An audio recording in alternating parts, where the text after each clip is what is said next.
नागवे येथे नूतन ग्रामपंचायत इमारतीचं भूमिपूजन, मान्यवरांच्या उपस्थितीत भूमिपूजन सोहळा उत्साहात। नव्या इमारतीमुळे विकासाला चालना मिळणार। चंदगड तालुक्यातील मौजे नागवे इथं नूतन ग्रामपंचायत इमारतीच्या कामाचा भूमिपूजन समारंभ मान्यवरांच्या उपस्थितीत उत्साहात पार पडला। या प्रसंगी माजी जिल्हा परिषद सदस्य सचिन बल्लाळ, सरपंच मनीषा देशपांडे, ॲडव्होकेट विजय कडूकर, लक्ष्मण गावडे, मारुती नाडगौडा, प्रकाश कांबळे, सरिता सामंत, निर्मला गुरव, संदीप गावडे, गुंडू गुरव, अक्षय सामंत यांच्यासह ग्रामस्थ मोठ्या संख्येने उपस्थित होते।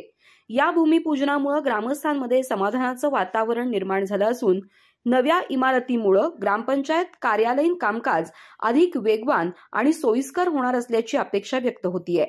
नागरिकांचे प्रश्न वेळेत सोडवणं, विविध शासकीय योजना राबवणं आणि गावाच्या विकासासाठी प्रशासनाला चालना मिळणार असल्यानं नागवेकर ग्रामस्थांमध्ये उत्साहाचं वातावरण आहे। अधिक माहिती आणि ताज्या घडामोडींसाठी आजच आमचे चॅनल सबस्क्राइब करा।